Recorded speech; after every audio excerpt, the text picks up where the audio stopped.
Bem-vindo ao canal Escatológico.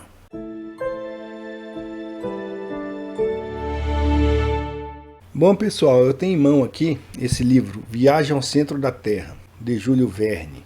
Já está reencapado, tá? E é um livro bem antigo, que está em minha posse desde que eu tinha 7 anos de idade. Era novinho, né? Então minha mãe era devoradora de livros e comprou essa coleção, a coleção completa do Júlio Verne. E o único que sobrou, tá? Que esse livro é de 1961. Eu nasci em 62, certo? Então está na minha posse desde que eu tinha 7 anos, porque foi quando eu me interessei por Júlio Verne, né? Então minha mãe já tinha esse livro, essa coleção. Foi o único que sobrou, tá? Eu mandei reencapar. Eu li esse livro aqui várias vezes, perdi as contas. É muito bom, tá? A linguagem aqui do autor é bem interessante e é o português de 1961, né? E tem aqui, ó, umas ilustrações muito boas, né? Algo assim bem interessante. É de Íñigo. Capa e ilustrações de Íñigo. Arquivo de Arte da Espanha, Editorial Barcelona. A linguagem é muito interessante, tá? Ele, por exemplo, ele se refere a professor como lente, por exemplo. Você não vai encontrar nessa tradução mais nova essa palavra, né? Então a história é o seguinte: eles encontram, tá? O Dr. Otto Lindenbruck, ele encontra dentro de um livro antigo um manuscrito escrito em rúnico, né? Isso aqui é em rúnico. Aí aqui está escrito Arne Saknussemm, que é justamente o sujeito que era dono do livro e escreveu, né, um pergaminho. E nesse pergaminho tinha uma mensagem criptografada, tá? Em rúnico. Quando eles decifraram, eles então descobriram que o Arne Saknussemm, o autor desse pergaminho, ele tinha ido até o centro da Terra. E é bem interessante, que fala muito sobre geologia, não é? E, na verdade, o que está por trás desse livro é a teoria da Terra Oca. Tá? E essa teoria é um conceito de que a Terra, né, ou planeta Terra, no caso aqui ele defende o formato globular da Terra, né? Mas ele deixa aqui algo bem interessante, tá? Uma mensagem interessante aqui que eu quero ler para vocês. A respeito, por exemplo, do núcleo da Terra, do centro da Terra.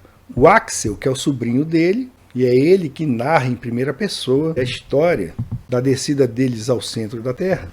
Então o Axel, ele tem medo, ele tem uma dúvida a respeito da composição do núcleo terrestre. Vamos ver aqui então o que o Otto Lindenbruck, que é o grande geólogo, ele diz a respeito desse assunto, tá?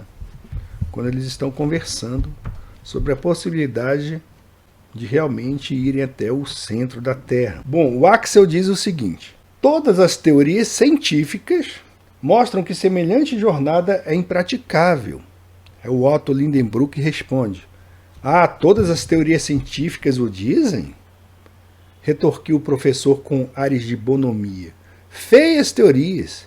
Que grande obstáculo vão opor-nos às tais teorias? Bem vi que zombava de mim, mas prosseguiu sem trepidar. Sim, está hoje perfeitamente averiguado que o calor aumenta 1 grau por 70 pés de profundidade abaixo do solo. Admitindo que esta proporção se conserve constante como o raio da Terra tem 1.500 léguas, a temperatura no centro será superior a 2 milhões de graus. Todas as substâncias que compõem a Terra devem ali achar-se no estado de gases incandescentes, porque até os metais, o ouro, a platina, as rochas mais refratárias não resistem a semelhante calor. Tenho, pois, o direito de perguntar se é possível penetrar em semelhante meio. Portanto, Axel, é o calor que te dá cuidado? Pudera, não, basta aprofundar 10 léguas para chegar aos limites da crosta terrestre, porque já ali a temperatura sobe a 1.300 graus. Receia ser fundido? Deixo-lhe a questão para ser decidida, repliquei. Eis como há descido, acudiu o professor Lindenbruck, assumindo ares solenes. Nem tudo, nem pessoa nenhuma sabe ao certo o que sucede no interior do globo, visto ser conhecida apenas uma 1/2 parte da sua espessura. A ciência é essencialmente progressiva. Veja o que ele diz aqui, né? A ciência está em constante progressão, conhecimento. Coisas são descartadas, novas teorias são admitidas. Elas não podem ser provadas mediante experimento, então elas também são descartadas. E ele diz, a ciência é essencialmente progressiva. A teoria de hoje desmente a de ontem. Então, interessante, né, o que ele está falando aqui. É justamente o que o pessoal que crê hoje nisso aqui, né, eles ficam inventando um monte de moda, um monte de teoria. E eles dizem que essas teorias estão estabelecidas, na verdade são verdades incontestáveis, né? Enquanto que Júlio Verne, né, um gênio da literatura, também um sujeito que escreveu a respeito de invenções que ainda viriam a existir, né, como o submarino, por exemplo, em 20.000 léguas submarinas. Então, ele mesmo coloca na boca do seu personagem, e Júlio Verne não era um ignorante, né? E ele coloca bem claramente isso aqui, né? As teorias de hoje desmentem as teorias antigas, tá? E nós sabemos que toda essa teoria em volta do globo, nós sabemos que tudo isso, né, é, na verdade, mera teoria e conjectura.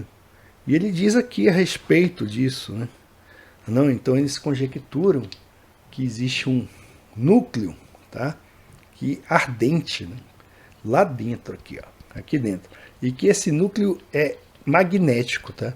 Ora bolas, nós aprendemos aqui com o geólogo Lindenbrook, né, que as teorias que propõem que o núcleo consiste em elementos que se fundem em altas temperaturas, né? Nós sabemos que nenhum elemento ele permanece magnético em um estado em que foi fundido por altas temperaturas. Ao final da discussão ele afirma: "Vês, portanto, Axel", acrescentou ainda, "que acerca do estado do núcleo terrestre há variadas hipóteses, que não passam de hipóteses. A existência do calor central não está provada. Quanto a mim, não existe nem pode existir. Vê-lo-emos, e como Arne Saknussemm, saberemos pensar definitivamente acerca dessa grande questão." Estaria, então, Júlio Verne mostrando aqui, de certa forma, as incongruências, tá, dessa ciência que tem a dizer um monte de coisa a respeito do modelo globular da Terra.